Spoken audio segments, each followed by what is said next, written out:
Proaktiboa, berritzailea, produktu eta zerbitzu berriak eskaintzen ditu. Eta oso gertukoa, zugandik gertu, urrats batera eta klik bakarrera. Bizkaiko merkataritza oso pro, Bizkaiko Foru Aldundia, Bizkaia denontzat.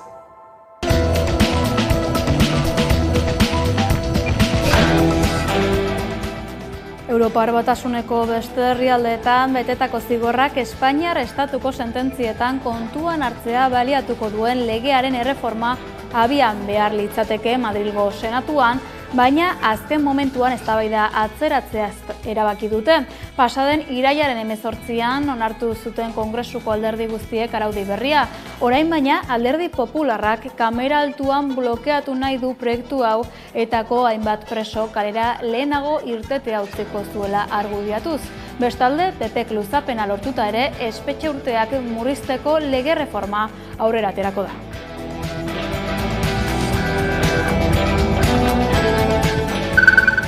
Gizon gazteak diskurtso matxistak barneratzen ari direla ohartu da Emakunde eta aurrerantzean lan ildo horri helduko diola jakinarazi du. Kezka agertu dute sare sozialetan gizonek berdintasunaren biktima gisa aurkezten ari direla era.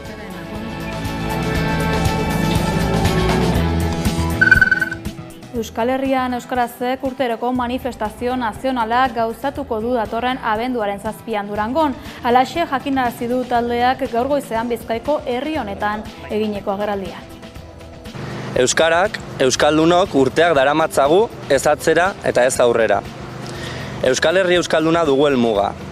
Gure hizkuntzarentzako eta beraz gure komunitatearentzako osasun beteko egoera. Baina handik urrun gaude, oso urrun oraindik. Jada ez da ikuspegi kontua, sendo frogatuta dago eta kontzientzia hartu behar dugu. Gure hizkuntza larrialdi egoeran dago. Gaur goizean aurkeztu dute aurtengo Nafarroa Oinez Jaia, Zangozako ikastola osatzen duten herri guztien ekarpenarekin egingo dute. Kaseda, Oibar, Gabarderal, Ledea, Esa eta Irunberri auzolanean aritu dira urte osoan, piztu leloari atxikita eta Zangozan egingo dute jaia hilaren 20an.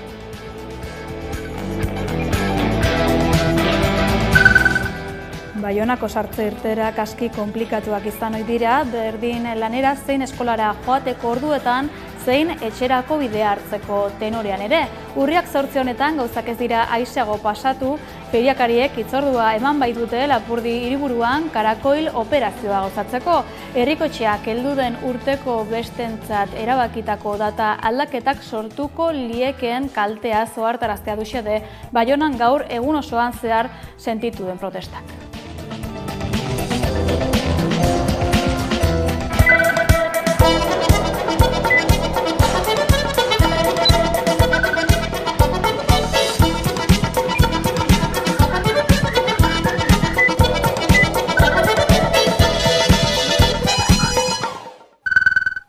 Gabon deizuela, atzeratu egin du Madrilgo Senatuak Europar Batasuneko beste herrialdetan betetako zigorrak Espainiar estatuko sententzietan kontutan izatean ahalbidetuko lukeen lege reformaren proposamena.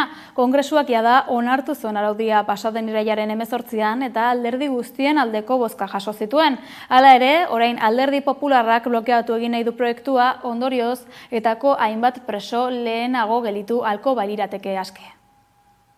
Pasaden irailaren 18an Espainiako diputatuen kongresuak baiezko boto eman zion Europar Batasuneko estatuetan epaitu eta zigortu dituztenen zigorrak Espainiako auzitegiek aintzat hartzeko lege erreformari.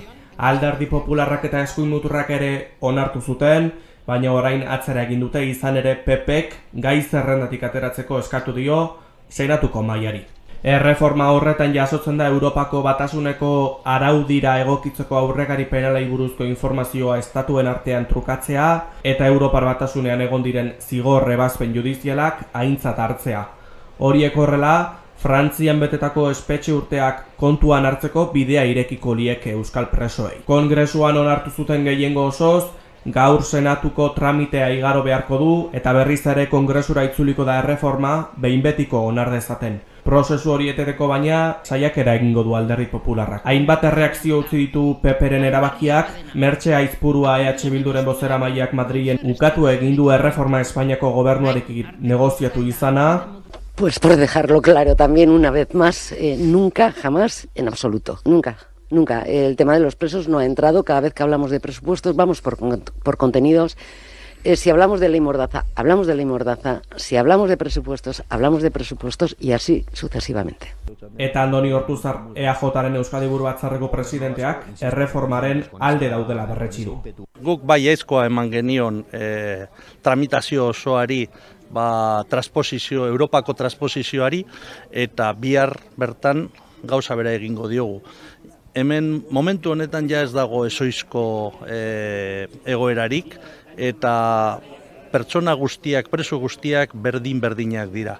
Eta normaltasun osoz eta konstienteki eman genion gure baietza eta gure sostengua lege berriari, eta hala egingo dugu bihar bertan. Espainiako gobernuak ere defendatu du legearen erreforma. Esto es una transposición de una directiva europea que fue aprobada por unanimidad, y cuando digo por unanimidad digo hasta por la extrema derecha española, en Europa. Testu inguru horretan baina terrorismoaren biktimen elkarteak ohartarazi du, etako 54 preso lehenako aterako direla espetxetik erreforma horren ondorioz, eta PPek eta Voxek atzera egin dute orain. Era berean aurreratu dute erreformaren aurka egingo dutela astearte honetan senatuan egitekoa den bozketan. Nola nahi ere lege aldaketa indarrean sartuko da senatuak ezezkoa eman arren, alderdiek ez dutelako zuzenketarik aurkeztu senatuan. Mezu misoginoak gazterian eragina izaten ari dira eta indarkeria matxista ukatzen duten diskurtsoak aurrera egiten ari dira. Argi mintzatu da gaur Miren Elgarresta emakumearen euskal erakundeko zuzendaria. Erakundeak datozen 4 urteetan izango duen ildo estrategikoak azaldu ditu gaur Eusko Legebiltzarrean. Datozen urteetan gazteengan zentratuko da emakunde, azaldu dutenez bereziki gizon gazteengan. Izan ere, hauteman dute mezu misoginoak, berdintasunaren aurkakoak eta indarkeria matxistaren negazionistak barneratzen ari direla. Miren Elgarresta emakundeko zuzendariak agerraldi egin du gaur erakundeak berdintasunaren alorrean egin behar duen lanaren berri emateko. Ohartarazi du sare sozialetan gizonak berdintasunaren biktima gisa aurkezten dituzten mezuak nagusitzen ari direla eta eragin zuzena dutela gazteengan. Horretarako Gela Morea ekimena saritu da, gazteengan eta nerabeengan zentratutako sentsibilizazio programa ibiltaria. Halaber, Tratu On programa ere hitz egin du, familiei eta irakaslei zuzendutakoa. 2003tik 54 emakume hil dituzte Araban, Bizkaian eta Gipuzkoan haien bikote edo bikote horiek, eta 2023an 6.572 salaketa jarri zituzten indarkeria matxista zela eta Elgarrestak gogora ekarri duenez. Halaber, azaldu du legaldi honetan jarriko dutela martzan indarkeria matxistaren biktima diren emakumeen espedienteen kudeaketa integrala proiektuaren 3. fasea. Horren baitan, ekimatariak aukera emango du biktima bakoitzarekin espediente bakarra sortzeko. Era berean azaldu du emakundek etxeko eta zaintza lanak era berdinzaleago batean banatzearen alde egingo duela lan. Egun, emakumeek denbora gehiago ematen baitute horrelako zereginetan gizonek baino. Atzo goizean elkartu ziren Imanol Pradales Eusko Jaurlaritzako lehendakaria eta Jean René Etxegarai Euskal Hirigune Elkargoko lehendakaria. Bi agintariek Hego eta Ipar Euskal Herriko erakundeen arteko lankidetzan lan egiten jarraitzea azpimarratu zuten. Izan ziren baina kontrako iritzia azaldu zuten gaien eztabaida ere. Tartean abiadura handiko trena.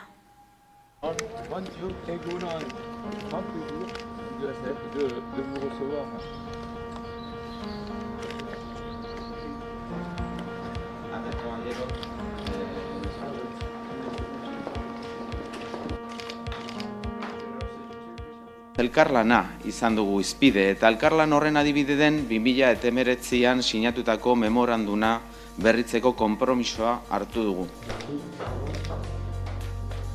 Nik uste dut hor egindako bidea egokia dela, baina hala eta guztiz ere bultzada jauzi berri bat eman behar zaiola euskararen ezagutzari eta erabilerari iparraldean. Garai jaunak eskatzen duena da mesedez egon daitezen beste alternatiba batzuk, baina ez du kontrakorik posizioa ikusten, baizik eta beste alternatiba baten behar. Eta nik uste dut hori errespetagarria dela, baina bat gatoz behar dugula abiadura handiko trenari bultzada ematea, bai guk Espainia mailan oraindik Euskal Autonomia Erkidegoa deskonektatuta dagoela kontutan izanik, eta Bestetik, behar dugula ardatz atlantikoari bultzada emoteko, garapen maila horri bultzada emoteko, konektagarritasun moderno bat, eta garraio moderno bat eukitzeko aukera, eta gaur egun ez daukagu horrelakorik. Euskal Herrian Euskaraz taldeak urteroko bere manifestazio nazionalerako deialdia plazaratu du gaur goizean Durangon. Bertan izan da Xabi Alo. Euskalgintzak hitzordu garrantzitsua izango du hurrengo abenduaren 7 hemen Durangon, izan ere Euskal Herrian Euskarazek manifestazio nazionala ditu du, fasismoaren aurkako eta askatasunaren aldeko fronte euskaltzala ikustarazteko, eta aldi berean hizkuntza larrialdiaren aurrean Euskararen Errepublika eraikitzea beharrezkoa dela aldarrikatzeko. Hitzordua hemendik landako gunetik arratsaldeko 6etan irtengo da. Euskal Herrian Euskarazek manifestazioa deitu du hurrengo abenduaren 7 Durangon, hizkuntza larrialdiaren aurrean. Fasismoaren aurkako eta askatasunaren aldeko fronte euskaltzalea ikusarazteko. Hizkuntza larrialdiaren aurrean, Euskararen Errepublika eraikitzea beharrezkoa dela aldarrikatzeko.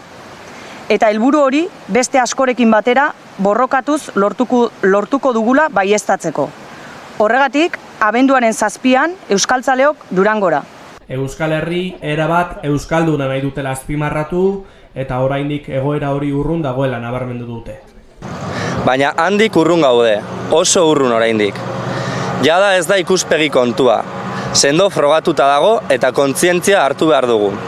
Gure hizkuntza larrialdi egoeran dago. Hori eragin duten aurkako indarrak beti egon direla presente diote, euskara desagerrarazi nahian. Zoritxarrez, azken aldian, aurkako indar horiek bizkortu egin dira. Eta euskararen aurkako erasoaldi bat, oldarraldi bat bizi dugu. Epaitegietatik, komunikabide nagusien lerroetatik, zein hainbat sindikatu eta alderdiren diskurtsoetatik datorkiguna. Oldarraldia ez da fenomeno isolatu bat, adierazi dutenez, eta mundu mailan indartzen ari den olatu erreakzionarioaren eta fasismoaren gorakadaren baitan kokatu dute. Horren aurrean, herri euskaldun eta burujabe baten beharra nabarmendu dute. Ez gara zerotik hasten. Asko daia da egin dena. Beraz, gauden tokitik abiatuta eta aurrekoek egindako bidetik ikasiz, egin dezagun burujabetzarako bide hori. Egunerokoan, intsumisiotik eta antolatuta. Euskal Herria izan dadin mundu ilun honetan itxaropen argi. Askapenerako bidean inspirazio iturri.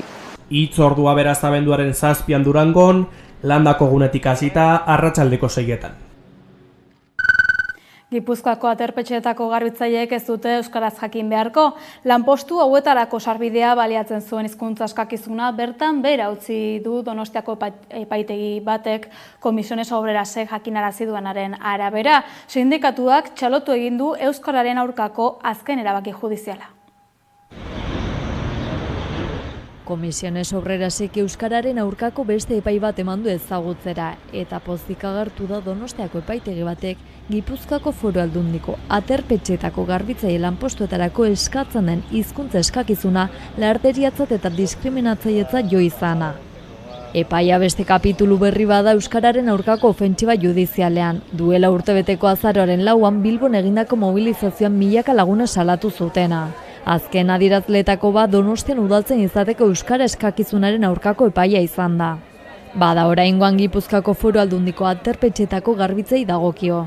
Izan ere Comisiones Obrerasek prentsa baten bidez adierazi duenez, Uliazpiren kasuaren ondoren, Gipuzkoako Foru Aldundiaren lehen epaia iritsi da. Beharrezko hizkuntza eskakizuen sistemaren jitoaren aurka, egonkortzen eskainetako lanpostuen 100% derrigorrezko hizkuntza eskakizunat gehiegikeriaz eskatzeagatik. Eta ondorioz hizkuntza eskakizunik gabeko bitarteko garbitzaileak baztertzeagatik.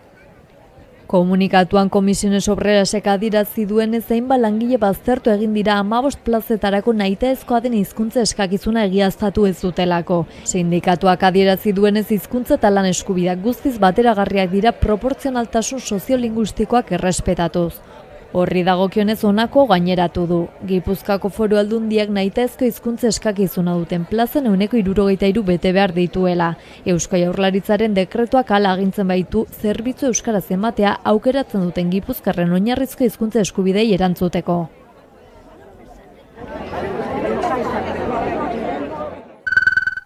Gaur aurkeztu da Iruñean aurtengo Nafarroa oinez, bertan izan da Irune Rejano. Gaur 2024ko Nafarro oinezeko egitaraua prestatu dute urriaren 20an Zangotzan izanen dena, igandean ez ezik larun baterako ere egitarau oparoa prestatu dute eta azkenekoz 2014an egin zuten Zangotzan Nafarro oineza. Zangozako ikastolak Nafarro oinez 2024ko egitarau oparoa aurkeztu du goizean. Ilaren 20an igandearekin 3,5 kilometroko ibilbidea duen eta 3 gunez berdinetan banatutako egun osoko egitaraua aurkezteaz gain, ilaren 19an bezperan ekitaldi ezberdinak prestatu dituzte. Zangozako ikastolak 4 aldiz antolatu du Nafarro oinez eta azkenekoa 2014an. Eta ikastolako Nagore Oria zuzendariak ilusioz eta arduraz erronka onartu zutela aipatu du. Eta gu herria piztu egin dugu, ez? Ilusioa piztu dugu, gogoa piztu dugu eta arduraz bete ditugu gure lanak. Urriaren 20an, igandean, urtean zehar landu dugunari ginga jarri nahi diogu. Zangozako ikastola txikiak 167 ikasle hartatzen ditu. Beraz, alboko herriekin auzolanean egin duten lanak goraipatu dute. Hala nola, Kaseda, Aibar, Gabarderal, Liedena, Esa eta Irunberrirekin batera. Aurten ere, Bernatetxe Pare Baionako lizeoak oinezeko asteburua girotuko du. Larun batean, musika, tailerrak, ikuskizunak eta aniztasun bazkaria egin dute. Egun nagusian, piztu mintzatu eta gozatu guneetan, ikastolen arteko erronka famatuaz gain, familia osoarentzako jarduerak antolatu dituzte. Gazteentzat, ibilbedi, anari, leiotikan, kaleko urdangak, lumak eta erromeriak egonen dira. Nafarroa oinez 2024 ere, ikastoleen ahotsak entzuteko eta aldarrikatzeko jai eta ospakizuna izatea nahi dugu. Euskarari ere bere lekua eman nahi diogu, gure identitatearen parte baita. Eta etorkizunerako behar duen bultzada eman nahi diogu ere. Bukatzeko jasangarritasunaren garrantzia azpimarratu dute. Edalontziak berrera biltzeko saskiak ipiniz batik bat. Zangozako ikastolak Zangozarau biltzeko deia egin du euskaltzale guztiei, beti modu arduratsu batean. Barraketako langileak mobilizatu egin dira Baionan gaur goizean 2025ko besta egun aurreratu izana salatzeko. Euren garraioak martxan jarrita egin dute protesta eta hiriko hainbat puntutako errepideak blokeatu dituzte.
Osakidetzaren aldeko herrituna lantzeko bigarren bilera egingo dute bihar Eusko Jaurlaritzak, alderdi politiko nagusiek, sindikatuek eta osasun arloko hainbat eragilek. 4 fase aurreikusi dituzte eta lehenengoa, hau da, diagnostikoarena amaitutzat ematea du helburu osasun sailak. Osasun itunaren lehenengo fasea amaitutzat eman nahi du osasun sailak. Asteazken honetan urriak 9 Osakidetzaren aldeko herri ituna lantzeko bigarren bilera egingo dute Donostian. Eusko Jaurlaritzak, alderdi politiko nagusiek, sindikatuek eta osasun arloko hainbat eragilek hartuko dute parte. 4 fase aurreikusi dituzte eta lehenengoa, hau da, diagnostikoarena amaitutzat ematea du helburu osasun sailak. Fase honekin bukatzen dutenean, bigarren faseari ekingo diote. Osakidetzaren printzipioei buruz eztabaidatuko dute. Irailaren 5ean bildu ziren lehenengoz eta sailburuak diagnostiko bat proposatu zien eragileei, baina kritika asko jaso ditu. Alde batetik, Jon Hernández Sumarreko legebiltzarkideak itunari lerro gorririk ez diola jarriko adierazi du. Hala ere, adostasunetik urrun dagoela azpimarratu du. Bestetik, labek proposamenak utxune nabarmenak dituela esan du. Privatizazioari aurre egiteko eta langileen egonkortasuna bermatzeko ekarpenak aurkeztu ditu besteak beste. OPA plataformak ere bere iritzia eman du eta Osakidetzaren egoera kritikoari buruz ez dagoela erreferentziarik esan du. Gainera, negoziazio maitik kanpo utzi dute berriro naiz eta parte hartzeko nahia erakutsi duen. Sailburuaren esanetan, udaleremuko plataforma konbidatzea gobernaezina litzateke. Bileran aurkeztuko duten diagnostiko bateratua onartu beharko dute mahaikideek. Onartzen ez dutenek ezin izango dute hurrengo faseetan parte hartu. Euskal Herriko hainbat ikasleri iruzur egiten saiatu dira emal bitartez.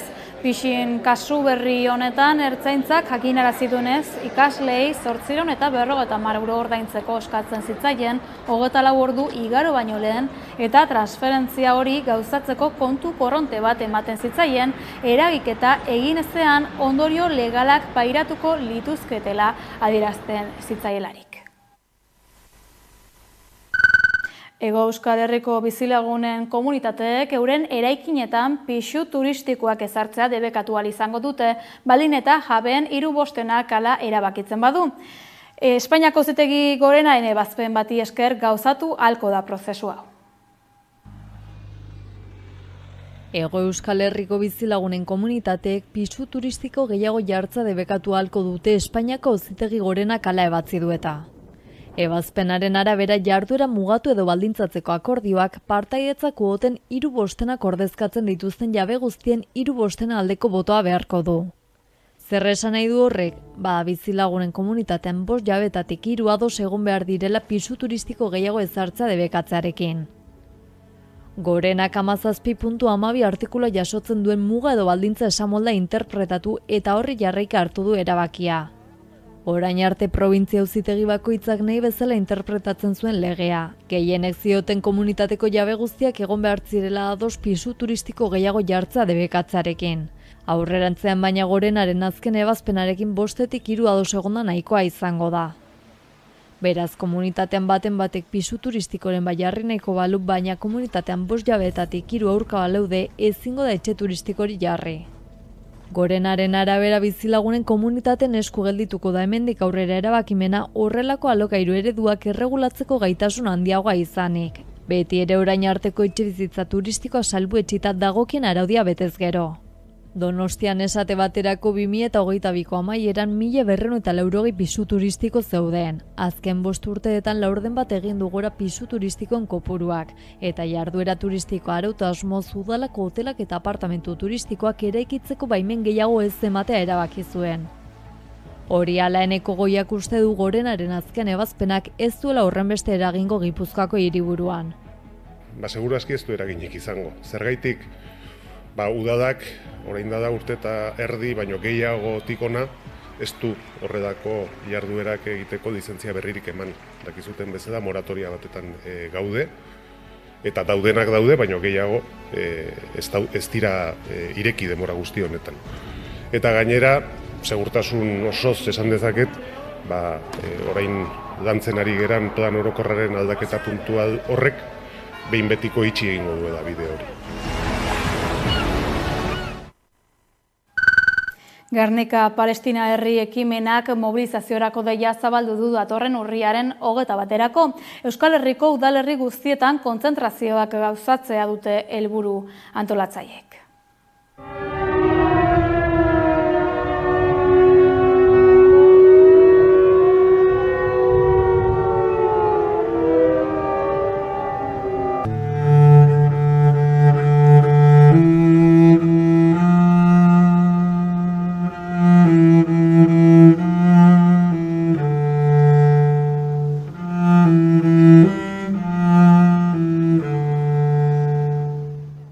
Inoiz gertatu den genozidorik krudelenetariko baten lekuko gara.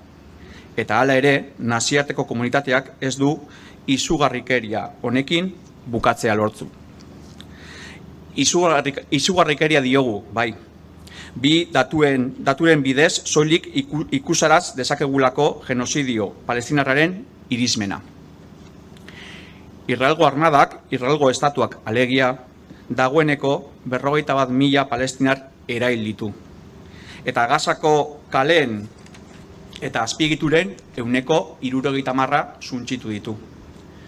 Bi datu soilik ondori humano, sozial eta politiko larriak dituen nakba baten aurrean gaudela baieztatzeko. Palestina, askatu! Palestina, askatu! Palestina, askatu! Palestina, askatu!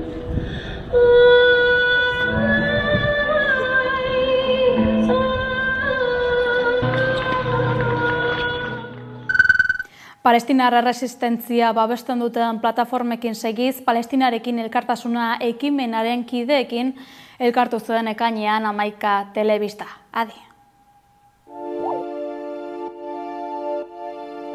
Israelen eta Palestinaren arteko gatazka historia modernoko luzeena eta konplexionetakoa izan da, eta sufrimendu sakona eta lurraldeen arteko liskarrak izan ditu ezaugarri.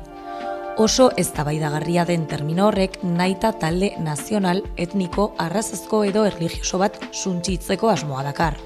Gai hau nazioarteko tentsioen puntu fokala izateaz gain, giza sufrimenduaren eta eskualdeko autodeterminazioaren eta justiziaren aldeko borrokaren simbolo mingarria ere bada.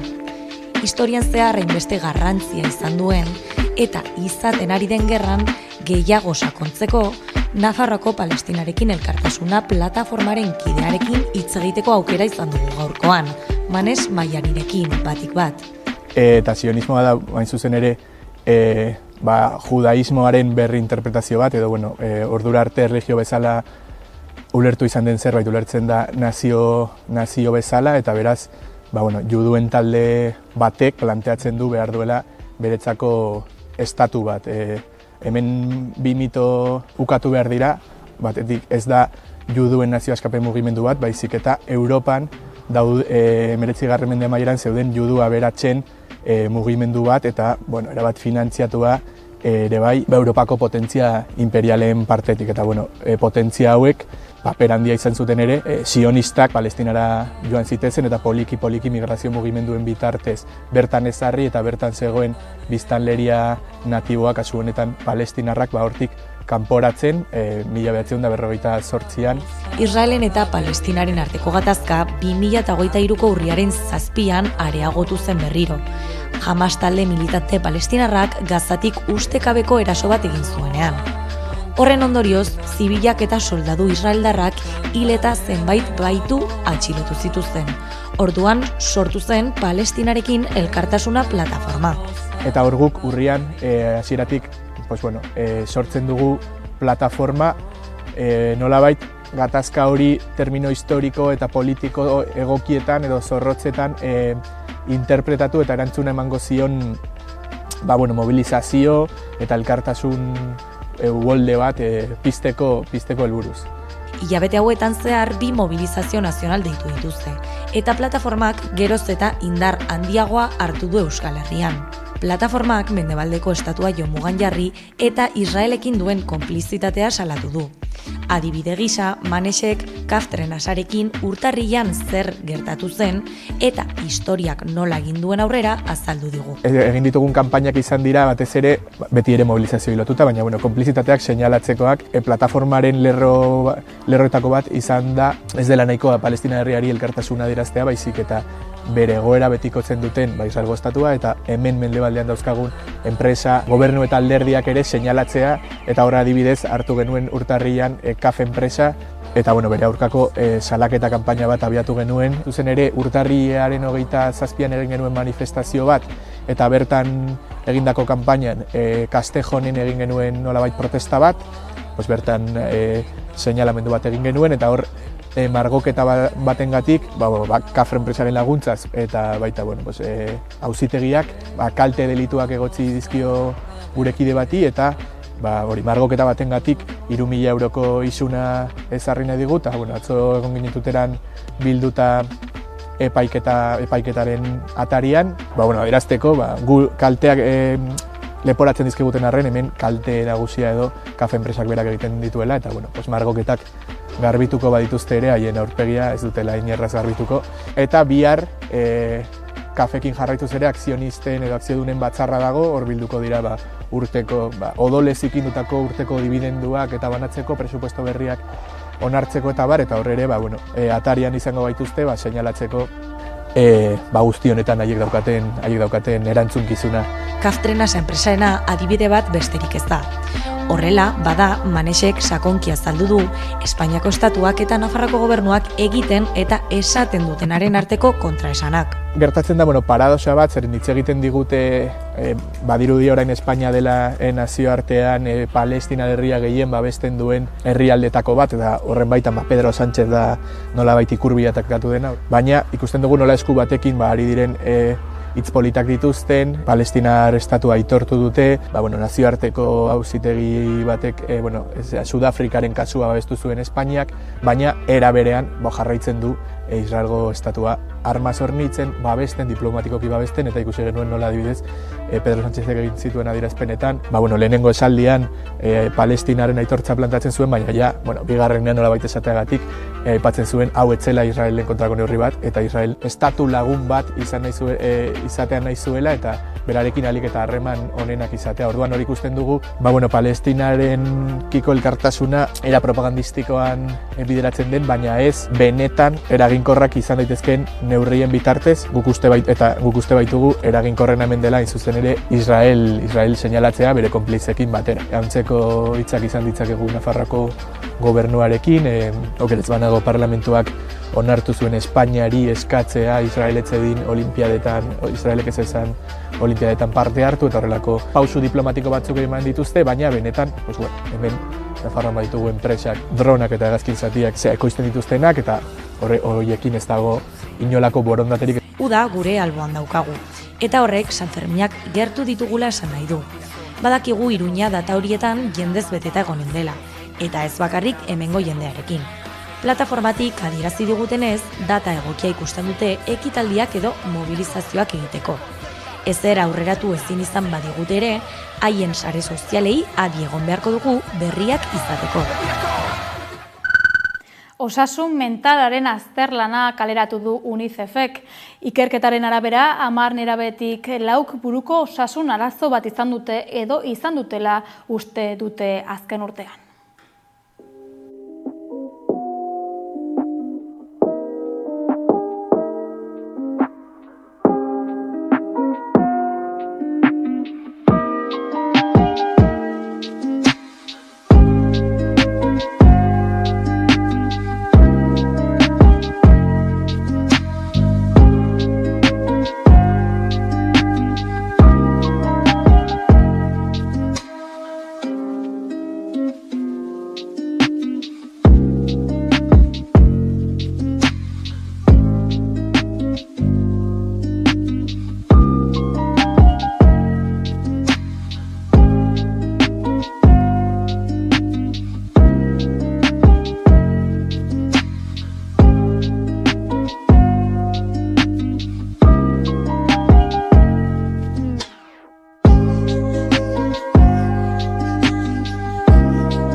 Komisiones Obreras eta UGT sindikatuek grebarako deia egin dute Euskal Autonomia Erkidegoan errepideko garraiolarien sektorean.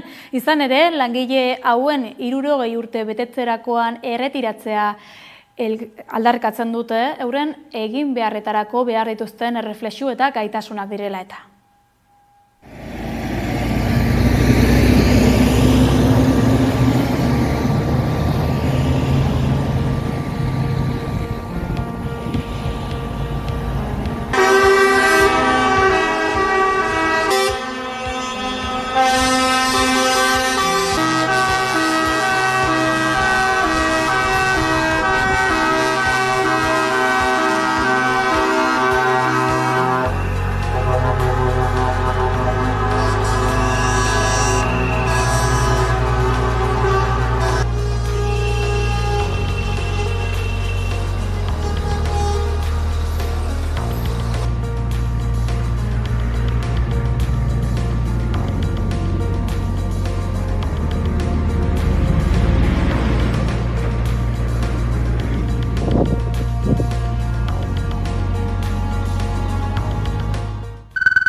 Pasaden astean, Espainiako Gizarte Segurantza Ministeritzak Elma Saiz Nafarra buru duenak gaixotasun baimen malguak ezartzeko proposamena eman zuen aditzera.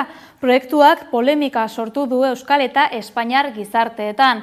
Hego Euskal Herriko sindikatuek euren gaitzespena erakutsi dute eta Espainiako gobernuaren barnean ere kontrako iritziak sortu ditu. Elma Saiz Espainiako gobernuko ministroak proposatutako baja malguak kritikatu dute Euskal Herrian LAB sindikatuak eta EH Bilduk. Mertxe Aizpurua EH Bilduren kongresuko bozeramaileak Elma Saizen proposamena astakeria dela esan du. Aizpuruak bere koalizioaren ezezko biribila eman dio aukera horri.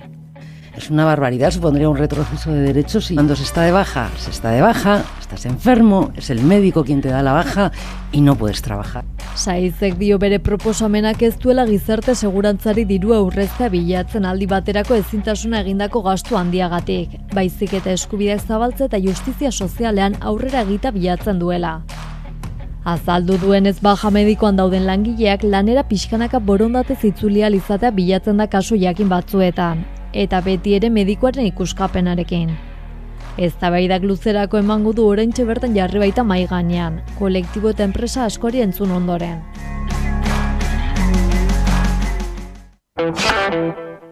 Frantziar Michel Barnier lehen ministroak bere aurkako lehen zentsura mozioari egin dio aurre. Proposamena Fronte Popular berriak erregistratu du, baina aurreikusita dago Parisko asanbladak ez duela onartuko kontserbadoren aurkako bozkez gain Marine Le Penen Bilgune Nazionalaren kontrako botuak ere izango baititu.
Euskarak tokia izan dezake Bruselasen.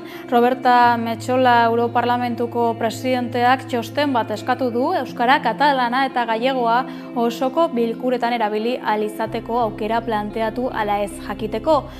Dokumentuak besteak beste erabaki honean sortu ahalko lituzkeen gastuak eta ondorio politikoak aztertuko ditu. Itsasoaren ustiaketan eztabaida dago Latinoameriketako hainbat herrialdeetan. Informazio gehiago dauka gure kolaboratzaile Beros Atrustegik. Peruko gobernuak El Niño fenomeno meteorologikoagatik izan dela dio. Gaur 8 Kolonbiako eta Ekuadorreko lehorteetan honek izan duen eragina aztertu genuen, oraingoan arrantzan izan dezakeen eraginean jarriko dugu fokua, bota txipiroiaren eskasian hain zuzen. Peruko ekoizpen ministerioak argi dio fenomeno meteorologikoaren eraginagatik bizi dutela eskasia.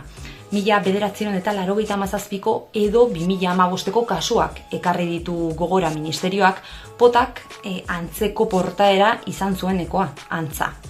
Aitzitik, beste arrain edo itsaski moten kasuan ez da halako egoerarik jakinarazi. Pota izugarri garestitu da herrialdean azken asteetan aipaturiko eskasiagatik.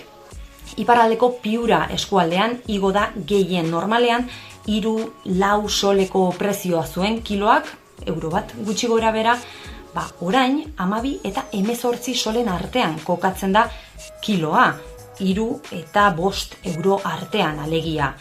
Honen aurrean, artisau arrantzaleen elkarteek Peruko itsasoan legezkanpo arrantzatzen ari diren itsasontzi txinatarren presentzia salatu dute. Esan gabe doa gainera, Peruktik Asiako herrialdeetara gehien saltzen den txipiroia honako hau dela, pota txipiroia da. itxasontzi txinatarrek antza arakatze sistema satelitalak itzaltzen dituzte 200 itsasmiliara sartu eta pota arrantzatzeko. Arrantzale elkarteek eta gobernuzkanpoko erakundeek ohartarazi dute egoera honek itsasoko bizitza mehatxupean jartzen duela. Salaketa honen aurrean Ekoizpen Ministerioak deusestatu du arakatze sistema satelitalak itzaltzearen bertsioa.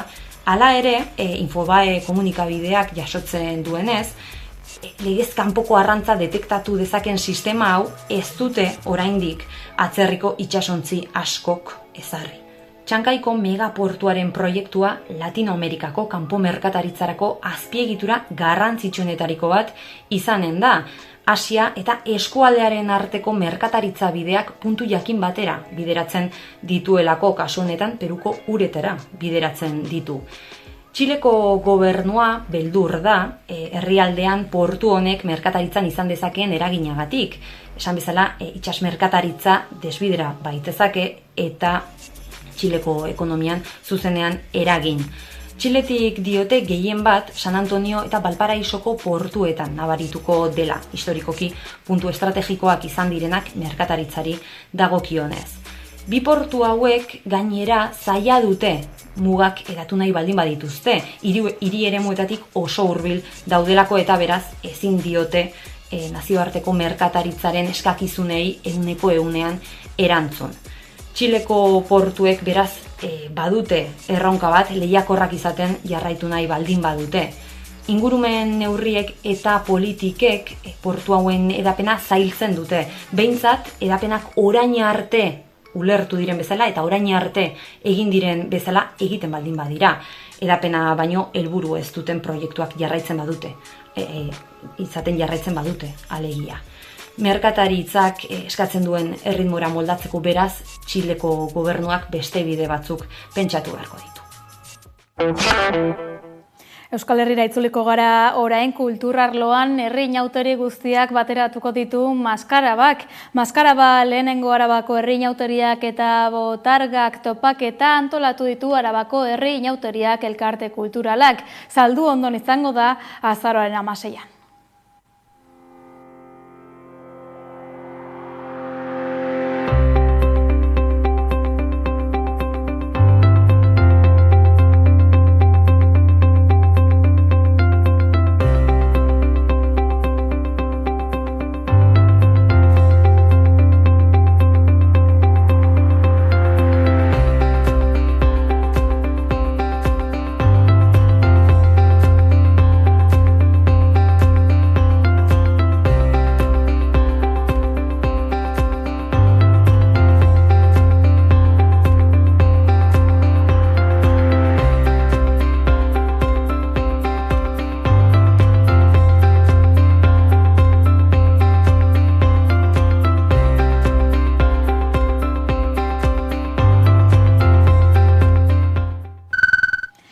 Gorriaren azpian eleberria kaleratu du Asier Serranok Erein argitaletxearekin. Gaur Donostian egin du liburu aurkezpena eta eleberria barne bidaia baten bidaia gordina dela esan du.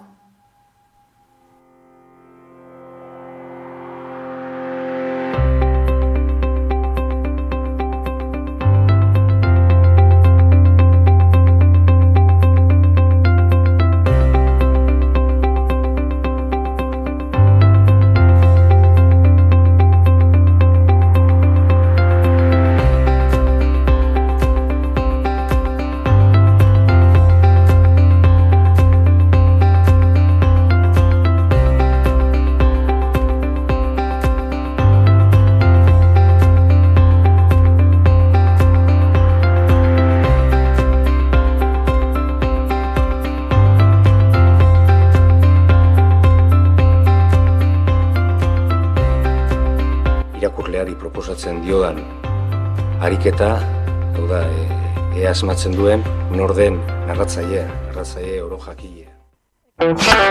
Hil arte bizi, horrela du izenak Inurri elkartearen dokumental berriak.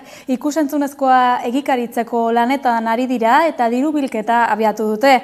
Dokumental eta elkartearen nondik norakoen berri izateko gurean dugu Julene Iarramendi, Inurri elkarteko sortzailetako bat. Ongi etorri, Julene? Eixo, ongi etorri, eskerrik asko. Eskerrik asko zuri ere gurean izateagatik, esan bezala, Inurri elkarteko sortzaileetako bat zara, aurkeztu guzu Inurri proiektua. Bai, Inurri elkarte bada, nun bertan, minbiziaren ikuspuntua aldatu dugu, eta guretzak, modura aldatzaile eta feminista batean, akompainamendu, divulgatu eta formatu egiten dugu. Nondu jatorri elkarte honek? Bai, jatorria nahiko pertsonala da, nire ama duela 7 urte giltzela bularreko minbizi metastasikoaz, eta, nik banuen, gogoa zerbait sortzeko, ez dakit oso ondo zer egin egin ez nola, baina hoxe, Instagram bat sortu nun, bertan, pixkan ere historia kontatzen nun, nire ama 10 urte zegontzalako gaixo, eta bertan, herrikide mirenek idatzi ziren, eta biak hori, nahi gabe hasi ginen proiektua da, gauza oso txiki bat egin egin nun, baina, konturatzerako, asko onditu da, eta gauza asko egiten ditugu. Bai, zenbat zarete orain bazkide eta bolondresak proiektu honetan? Asko, esan da, esango nuke 400 gora gaudela. Bai. Abuztuan 5 urte bete zituen Inurri elkarteak eta urte hurren honekin batera Hil arte bizi dokumentala sortzeko lanetan hasi zarete, ikusentzunezkoaren izenak berak badu mezu esanguratsua, ezta? Bai, Hil arte bizi ez, guk askotan erabiltzen dugun esaldi bat, gehienetan gure gauza gehienako labukatzen ditugu, guretzat, hilko gara danok ez, baina bitartan zer egin behar dugu, bizi, orduan gu nahiko zentratzen da bizitzan. Eta esan bezala, zein fasetan zaudete orain, grabaketak egin dituzue? Bai, egia da, hau Xumanek hobeto esplikatuko luke seguro, baina, grabaketa, da dokumental bat luzera egiten dana, da, 2 urtetan grabatzen dana. Da, honeko urte bete grabatu da, Xumanek esaten du 130 edo grabatu duela, bera ikustzaio, jakin aurretik oso ondo zer egingo duen grabatzea, eta gero grabatzen duen bitartean jakitea zer aterako da, orduan, gidoia prest dago, eta orain guaz, grabatzen, eta gauza askozeko onketrogu juten, eta gero imaginatzen dut grabatzen bukatzen duenean edizioarekin hasiko dela. Esan bezala 2 urtetan grabatzen ari zarete dokumental hau, baina nork hartu du parte dokumentalaren sorkuntza honetan, nor da zuzendaria konta eguzu? Bai, Xuban Intxausti da zuzendaria eta gure launa, goratzen naiz, berak badu bere arreba minbiziarekin egon da, Lasarterra da, gure herrikidea, eta berak, nahi zuen zerbait aportatu eta gumatean kasu hartan esan zian, dokumental bat egin behar dugu. Aki egi doku esatezian. Azkenan nahi da Inurrin gauza pio bat egiten ditugula, eta berak nahi zuen hori dana dokumentatu, eta gero ez edukitzea eskuragarri mundu guztia, hori dana ez. Orduan, haure bai negabe hasi zen gauza bada, eta bira nola guazen. Izugarria da egiten duen lana, eta hemendik mesedez, eskertzen diot, jartzen nahi den dedikazio guztia. Minbiziaren beste ikuspuntu bat helarazteko duzu orduan dokumental honekin?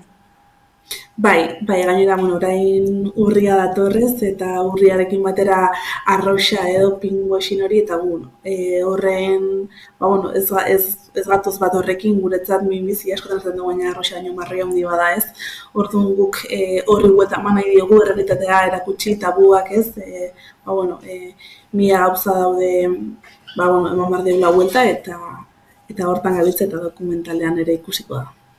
Dokumentalean ikusiko dugu, dokumental honek gainera ez du kapitulu soil bat izango, ez da? Kapitulu asko osatuko dute? Bai, 6 kapitulo dukiko ditu dokumentalak.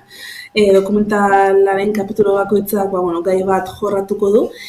Kurioso da, baina heriotzatik hasiko geha, lehenko kapitulu heriotza izango da. Gure lagun Leire Urtarrian hiltzan Madrien, eta pixkat hori dokumentatzeko aukera eduki genuen. Eta nahi dugu bukatu azkeneko kapitulua bizian.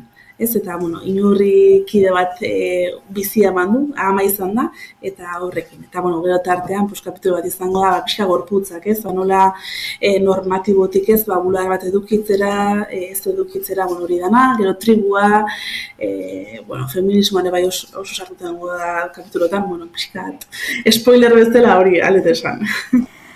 Esan bezala 6 kapitulo izango ditu dokumentalak, gai sakonak jorratuko dituzue bakoitzean, eta hau gauzatzeko abian duzue crowdfunding kanpaina, nola doa diru bilketa, konta eguzo?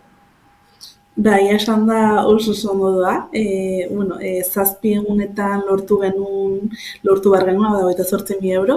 Egia da oraindik martxan dagoela, 3 egun geratzen direla, eta ja 35.000 euro goaztela, orduan, irikia dago, eta asko eskertzen ari da jendearen babesa eta maitasuna. Azkenik, bada nabarmendu nahiko zenuken punturik, konta eguzo? Eskerrak, ez nik uste beti ez gabiltzala maitasun pilo bat jasotzen, edo zer ekintzak egiten dugula jendea hor dago, ez zait inurri eskertu behar diegula, ze azkenen dokumentalean jende asko hartuko du parte, jende asko biluzten da, azkenen egia da, horrelako dokumentaletan exigitzen du ez, biluztea eta bakoitzaren historia kontatzea orduan. Nik uste, nahi dutena ez emendikan eskerrak inurri, eskerrak jendeari, eskerrak zuei, eskerrak ez, hau dana mugitzen duen guztiari. Segi inurri lanean, ikusentzunezkoaren aurrerapenerekin agurtuko gara, eskerrek asko Julen Ilarramendi. Eskerrik asko zuri.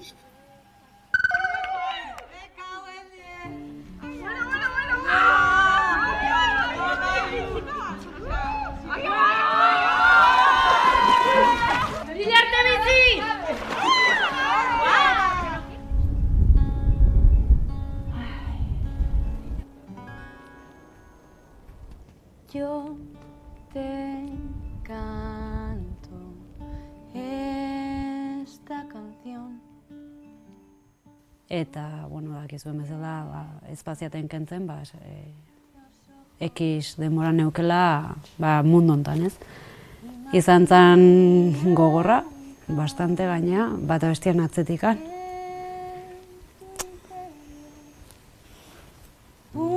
Jetxi besoa.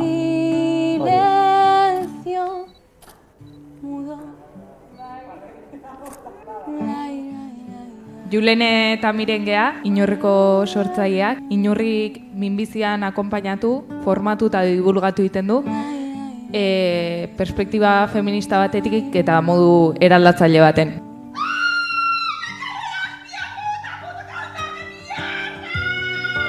Iritsi da momentua. Medikuak gela batera eraman eta zure amari ordua geratzen zaizkiola esaten dizu. Eta emakumeen kalitatezko bizitza, gure sexualitatea aske eta taburik gabe bizitzea ere bada.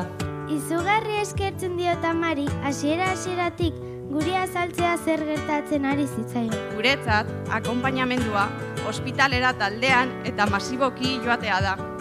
Azkenean oso urduri jarri nintzen eta egin nion titik albo bat. Nere alua, kaktus bat bezala, hori Euskal Herri guztiak daki dagoeneko. Eta sentiu neban neure arpexan malkuku.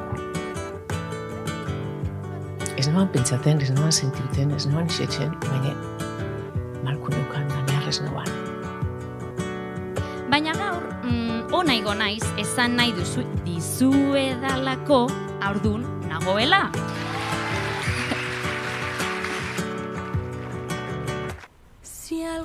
Bizi, minbizi, zail arte, bizi.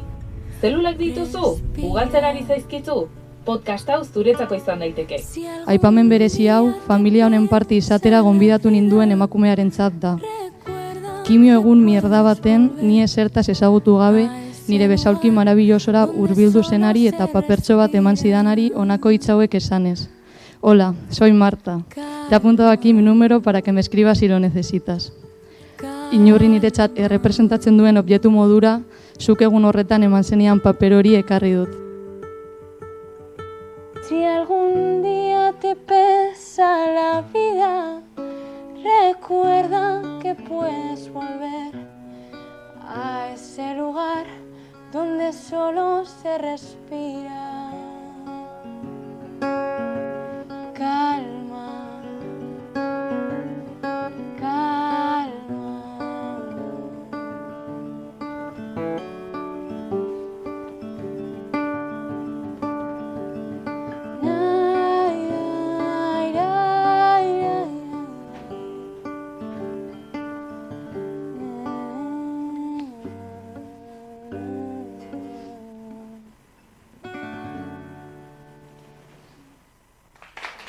porque la vida va de cuidar, de compartir, de amar y recordar.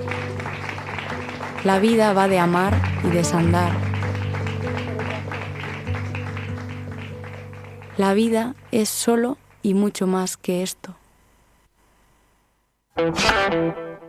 Gure ekozpenei dagokionez, bizimusika saioaren atal berria izango dugu urriaren 11an. Ez galdu.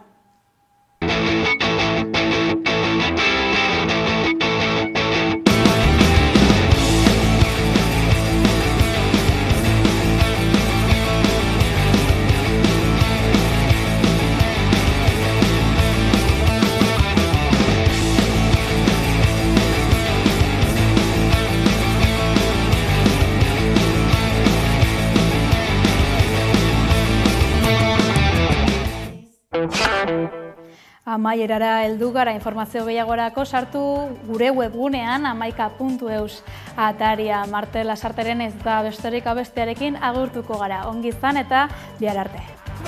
Animatuko zera beti galdera bera barnean dago lumea joatera. Alarma piztu da, amez fabrikare bat, kumezur zabiltzabi mundu hauen artean.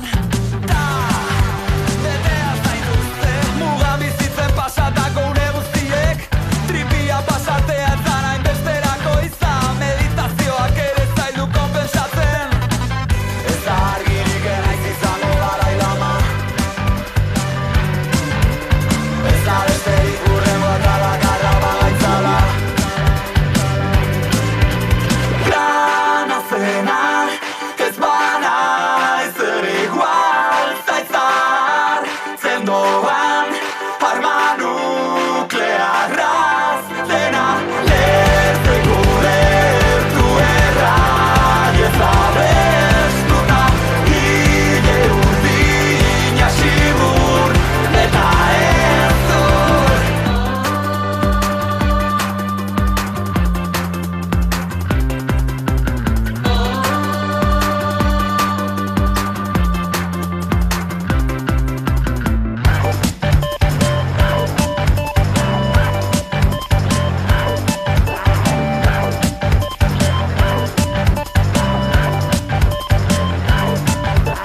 Galatzeko tartea estututa daukadero gara gaiztoak norbaiten istorioan, herria txiki bat zuen bizkarrean, brankiarik gabe iraupen urpean, denboraren horratzen punta zorrotzek, zorrak ta kriba berriak soilik dakarzite, mesamez lanarekiko desapegoa handitzen doa la vida erreala. Ez eta zinaito guizen kantartan bezala, ez da besterik urrengo trenak harrapa gaitzala. Plana zena, ez bana ezer igual zaitzar, zendoan arma nuklearraz dena lertzeko lertu errai ez abestuta, hile urdina xibur eta ez zur.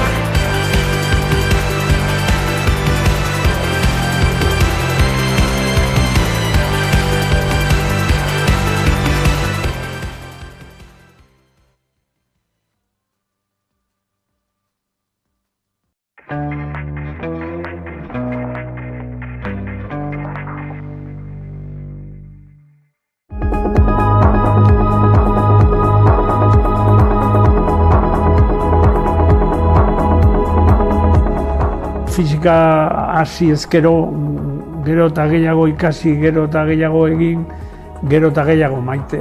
Orain pozik nago fisika hartu nuelako, zeren fisikak ematen dizu natura ulertzeko